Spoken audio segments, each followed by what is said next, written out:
যিসকলে আসাম এগ্ৰিকালচাৰ ইউনিভাৰ্চিটিৰ আণ্ডাৰত কমন এণ্ট্ৰেন্স টেষ্ট দিছিলে স্ক'ৰ কাৰ্ড এতিয়ালৈকে ডাউনলোড কৰি লৈছে এটলিষ্ট চেক কৰাৰ বাবে যিসকলে কৰা নাই চিম্পলি অফিচিয়েল ৱেবছাইটলৈকে গৈ এনেদৰে আপোনালোকে কৰিব পাৰিব চ' ইয়াতে কিমান ৰেংকলৈকে কেণ্ডিডেটক মাতিছে সেইটো আপোনালোকে চাব পাৰে the cut off common merit rank under this category for this round of counselling is 1700 ছাপ'জ মই এইটো OBC কেটেগৰীৰ বাবে চাইছোঁ চ' ইয়াতে 1700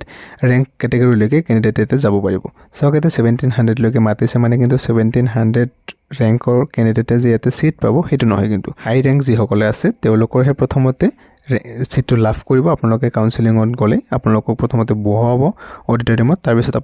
আপোনালোকে লাইভ মেট্ৰিক্স চাব পাৰিব সিট মেট্ৰিক্স ক'ত কিমান সিট আছে চ' যিসকলৰ হাইয়েষ্ট ৰেংক আছে তেওঁলোকক প্ৰথমতে সিটটো দিয়া হ'ব তাৰপিছতহে বাকীবিলাকক আহি যাব মেৰিট ৱাইজ ঠিক তেনেকৈ আপোনালোকে অপেন মেৰিট বা সকলো কেটেগৰীৰ বাবে ইয়াতে চাই ল'ব পাৰিব আৰু ইয়াতে অপেন মেৰিটৰ বাবে কেণ্ডিডেট 1500 লৈকে মাতিছে ইয়াতে ৰেংক চ' ইয়াতে অপেন মেৰিটৰ বাবে কাট অফ ৰেংকটো ৰখা হৈছে 1500 চাওক ডকুমেণ্ট কি লাগিব কাউন্সেলিং সময়ত যিবিলাক ডকুমেণ্টৰ কথা কোৱা হৈছে আপোনালোকে অৰিজিনেল ল'ব লাগিব প্লাছ জেৰক্সটো লৈ যাব আপোনালোকে প্ৰথমত যেটো দি আছে acknowledgement sheet of the submitted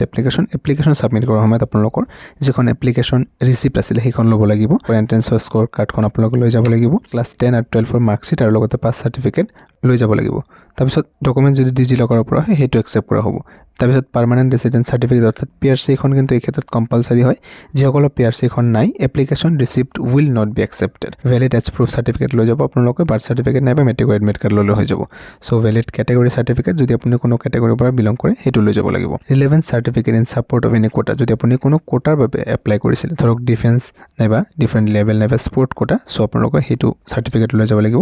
medical চাৰ্টিফিকেটখন আপোনালোকে ল'ব লাগিব ইছ্যুড বাই গভৰ্ণমেণ্ট মেডিকেল অফিচাৰৰ পৰা আপোনালোকে বনাই ল'ব as per the format given in the information bulletin যদি আপোনালোকে ইনফৰ্মেশ্যন বুলেটিনখন চাই একেবাৰে তলফালে যাব তাতে আপোনালোকে দেখিবলৈকে পাব যে মেডিকেল চাৰ্টিফিকেট বুলি চ' সেই মেডিকেল চাৰ্টিফিকেটখন আপোনালোকে প্ৰিণ্ট আউট কৰি লৈ সেইখন ইছ্যু কৰোৱাই ল'ব চ' গেপ চাৰ্টিফিকেটখন ল'ব লাগিব ইফ এপ্লিকেবল যদি আপোনাৰ গেপ আছিল তেনেহ'লে আপোনালোকে গেপ চাৰ্টিফিকেটখনো বনাই ল'ব ক'ৰ পৰা বনাব ইনফৰ্মেশ্যন বুলেটিনত দিয়া আছে গেপ চাৰ্টিফিকেটৰ ফৰ্মেটখন সেই ফৰ্মেটৰ মতে আপোনালোকে বনাব লাগিব certified by the officer in charge of the local police station আপোনালোকৰ যিখন পুলিচ ষ্টেচন হয় তাৰ পৰা অফিচাৰ ইনচাৰ্জৰ পৰা বনাই ল'ব লাগিব আপোনালোকৰ একাডেমিক বেংক ক্ৰেডিট অৰ্থাৎ ABC কাৰ্ডখন আপোনালোকে লৈ যাব লাগিব চ' ইয়াতে আপোনালোকে এইকেইটা ডকুমেণ্টৰ ভেৰিফিকেশ্যন কৰা হ'ব এতিয়া ছাবমিট কি কৰিব লাগিব সেইকেইটা চাওক অৰ্থাৎ এইকেইটা আপোনালোকৰ জেৰক্স ছাবমিট কৰিব লাগিব acknowledgement sheet of submitted application আপোনালোকৰ এপ্লিকেশ্যন ৰিচিপ্ট সেইখন ছাবমিট কৰিব লাগিব কমন এণ্ট্ৰেন্স টেষ্টৰ যিটো আপোনাৰ স্ক'ৰ কাৰ্ড সেইখনৰ সাবমিট কৰিব লাগিব self সাৰ্টিফাইড copies of all above documents এই যিবিলাক ডকুমেণ্ট কোৱা হ'ল এই ডকুমেণ্টসমূহ আপোনালোকৰ জেৰক্স কৰি সেলফ এটেষ্টেড কৰি সাবমিট কৰিব লাগিব লগতে মেডিকেল চাৰ্টিফিকেট যিখন বনাই আনিব সেইখন অৰিজিনেল বনাই আনিব লাগিব আৰু গেপ চাৰ্টিফিকেটখন সেইখন অৰিজিনেল দিব লাগিব চ' আপোনালোকে বনোৱাৰ পিছত মই কৈ দিওঁ যে আপোনালোকে বনোৱাৰ পিছত সাবমিট কৰাৰ আগতে এবাৰ নিজৰ মোবাইলত ফটো মাৰি ৰাখি দিব নাইবা এতে PDF বা স্কেন কৰি ৰাখি দিব কাৰণ পৰৱৰ্তী সময়ত এইবিলাকৰ আকৌ প্ৰয়োজন হ'ব পাৰে এতিয়া চাওক কাউন্সেলিং শিডিউল অৰ্থাৎ কোনসকলে কেতিয়া যাব লাগিব 29 জুলাই তাৰিখৰ পৰা কাউন্সেলিংটো ষ্টাৰ্ট হৈ যাব 29 জুলাই তাৰিখে ৰাতিপুৱা 9:30 বজাৰ পৰা আপোনালোকৰ কাউন্সেলিংটো হ'ব প্ৰথমতে চ' ইয়াতে আপোনালোকৰ কাউন্সেলিং গ্ৰুপটো কৈছে rest of India for horticulture sericulture with common rank all কেণ্ডিডেটক মাতিছে লগতে টি গ্ৰোয়িং ষ্টেটৰ all candidate agriculture extension assistant all candidate veterinary field assistant all candidate fishery sericulture demonstrator all candidate মাতিছে weakness martyrs of Assam agitation all candidate লগতে open merit candidate with common rank 1ৰ পৰা 250 লৈকে সেইদিনাখন আকৌ 2 বজাৰ পৰা 5 বজাৰ ভিতৰলৈকে যিটো কাউন্সেলিং হ'ব এইটো অপেন মেৰিটৰ কেণ্ডিডেট উইথ কমন ৰেংক 251ৰ পৰা 750 লৈকে 30 জুলাই তাৰিখে ৰাতিপুৱা 9:30 বজাৰ পৰা প্ৰথমতে হ'ব open merit candidate with common rank 751ৰ পৰা 1500 লৈকে মাতিছে